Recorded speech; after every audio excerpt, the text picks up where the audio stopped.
It started with an ominous cloud of smoke in Boulder County, cars turning around on US 36 to escape the fast-moving wildfire. It quickly grew out of control. What news crew?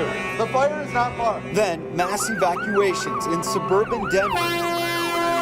Officers going door to door in Superior, a natural disaster unlike anything anyone in Colorado has ever seen. We were met with the most challenging fire environment any of us had ever seen. The realization that there were 100-mile-an-hour winds was quickly dawning on me. And then I just sat there with my stomach in knots as I saw the fire rapidly spreading. And then I almost felt like vomiting when I realized that our neighbor's house was burning down.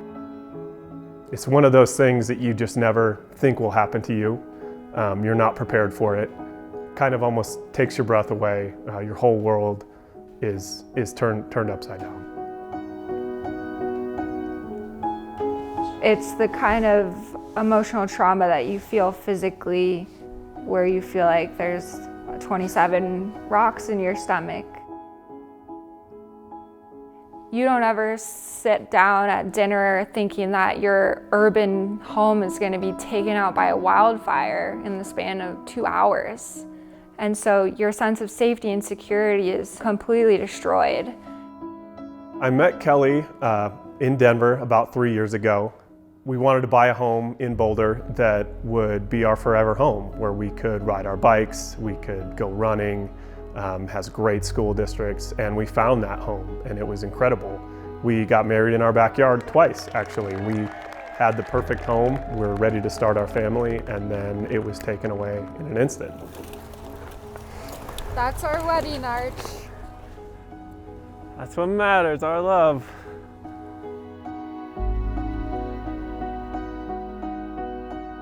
My name is Paul Grignon. I graduated from the University of Oklahoma with a degree in construction science. I went into oil and gas construction, where I saw firsthand just the devastating environmental impacts that the industry has. I think the Marshall Fire was undoubtedly a result of climate change.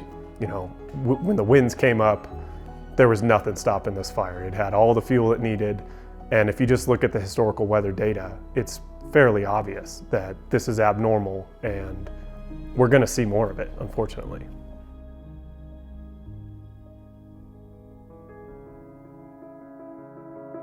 Growing up, I just assumed that I was going to be fighting World War III somewhere. For a long time thought, oh, well, that didn't happen, yay, good for us. And then now I realize that we're actually fighting World War III right now, and it's climate change. While the Earth is very, very large and there's a lot of it, it's a finite resource. And eventually it's going to run out. And while it's running out, it's severely damaging the climate. And right now we need to find a way that removes this dependency on fossil fuels. We're in a time bomb. If we do not fix this problem soon, it will be out of control. Our future generations will not be able to fix this problem on their own. It must come from now. I have children, I have grandchildren now. The world that they live in and their children, I want to be a world that's safe and that perpetuates. My wife and I have built our own carbon zero home, carbon neutral home. I have a great passion about communicating these ideas, but also teaching more about sustainable living and in particular sustainable and green building. Where do you want to put the new house, babe? So we do plan to rebuild our home after the fire. We love the location, and the lot is absolutely perfect for us. Solar energy obviously is going to be a big piece of our new rebuild. We want to go 100% electric. We're going to use passive solar as much as possible to rebuild in the smartest, most sustainable way possible. It's an opportunity to kind of rethink how we build, what's important, and how do we ensure that we're not contributing to climate change when we rebuild. When you say carbon zero house, what does that mean? The main objective of this project was to communicate to the user that it is possible and viable to upgrade your existing systems to be carbon zero.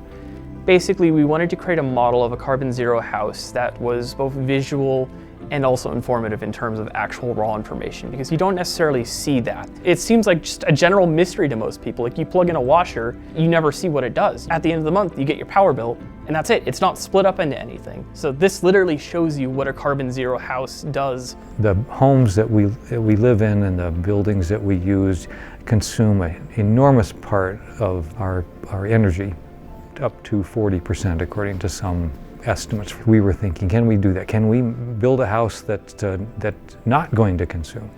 You know, and potentially even give back, but all we wanted to do was produce as much as we were using, and we did. So it's been 14 years now that we've been occupying the house. The house itself is net zero. I haven't found that rebuilding sustainably or net zero is substantially more expensive. In fact, it's almost the same price. With a background in construction, I have a full understanding of the process and the materials that go into it. And if you work with an architect and a designer that understands how to incorporate all these different systems, can create a situation where it's not more expensive necessarily to rebuild a carbon zero home. This really works. We can really do this. We can make the change that we can't seem to get from our elected representatives and other leaders in the world.